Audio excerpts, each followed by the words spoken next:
No one expected a med student dropout from Earth to change the fate of a dying alien dragon. Certainly not Sarah Wynne herself. She had only wanted to disappear, to slip quietly onto the cargo freighter Stellar Drift and run away from the shame of failing her field exams. Not even her family knew where she'd gone. She drifted from planet to planet, working odd jobs, cleaning out cargo bays, managing hydro farms, and occasionally doing first aid work for bruised dock workers and scraped-up kids, until the dragon fell from the sky. It happened on Pellis 9, a quiet mining moon at the edge of the Andari Belt. Sarah was patching up a kid's broken arm near the edge of the forest dome when a sonic boom rattled the air. Then a second, heavier impact. People screamed. Workers ran toward the crater, weapons drawn. Sarah followed, curious, half expecting a crashed ship. What she found stopped her breath. It wasn't a ship. It was a creature, vast and glittering, its scales the color of molten steel, pulsing weakly in the moonlight, wings tattered, one eye shut, a jagged gash carved along its neck and chest. Blood, thick and glowing blue, pooled around its body.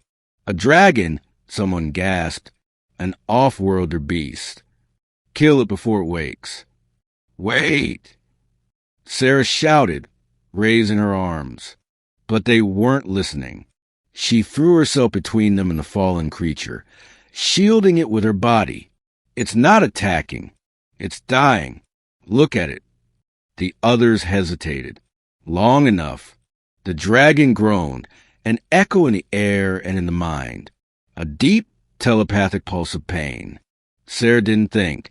She dropped to her knees beside its enormous head and yanked open her old first aid pack. Bandages, antiseptic foam, bio-stitch gel. Nothing big enough for a creature this size. But she tried anyway. Sure. Easy, she whispered, pressing foam into the gash across its chest. The blood hissed and spat where it touched the compound. Don't move.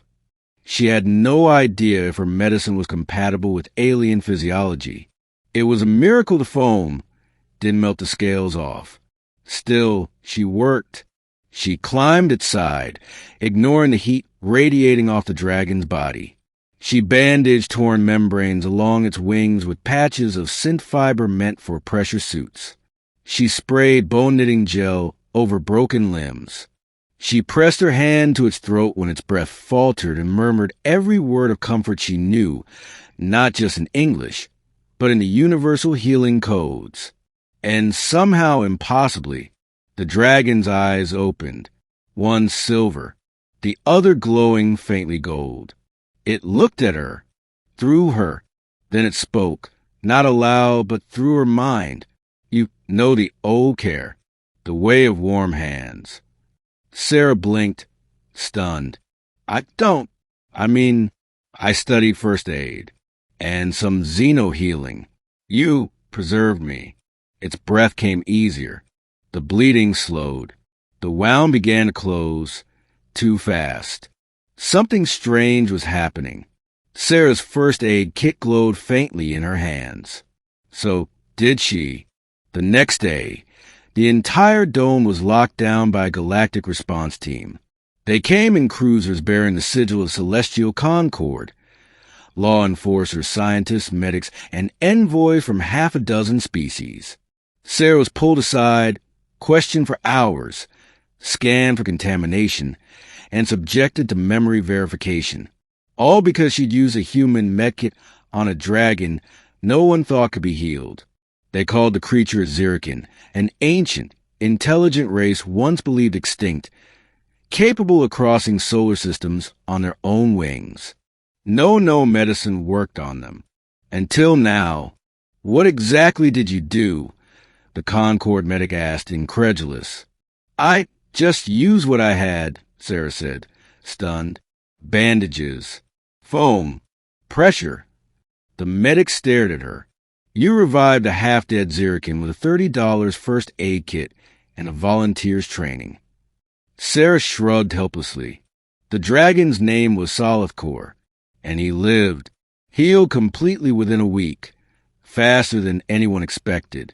And when he flew again, he soared directly over the Capitol dome and unleashed a roar that shattered glass and spread a message across the system.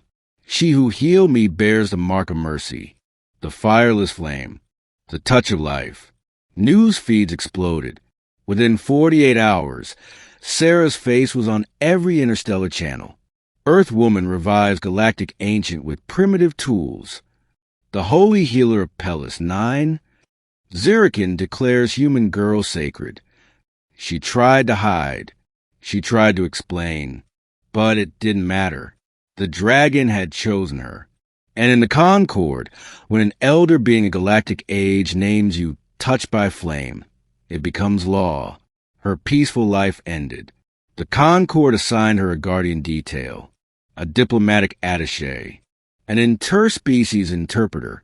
They offered her citizenship across 17 systems. Dozens of species sent envoys and offerings. Even the Grand Matron of Arene sent her a scarf woven from moon silk, an honor usually reserved for planetary rulers.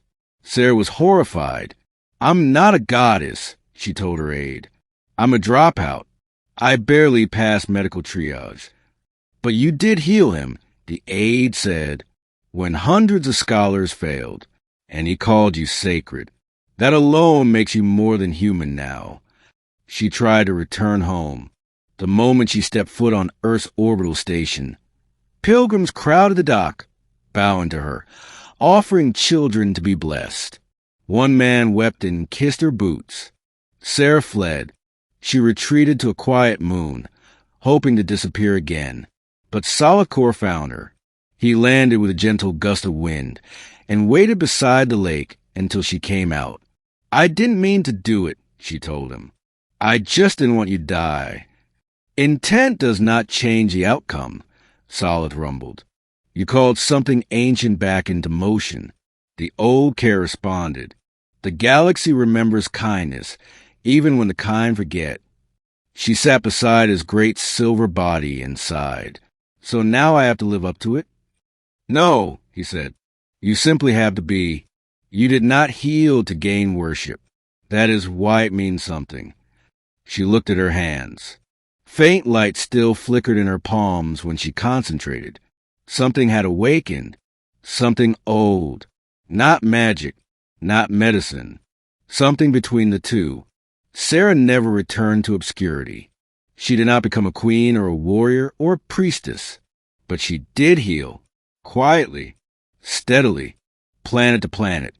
She treated the broken and the lost. Her clinic ship, the Aegis Bloom, was always open, never asking for payment. She became a myth. Yes, but to those she touched, she was something far better. A girl with a glowing medkit, soft hands, and a heart that never gave up. The holy healer. And always above her, unseen to most, a silver dragon flew the stars, watching, waiting, for the next time she'd need him.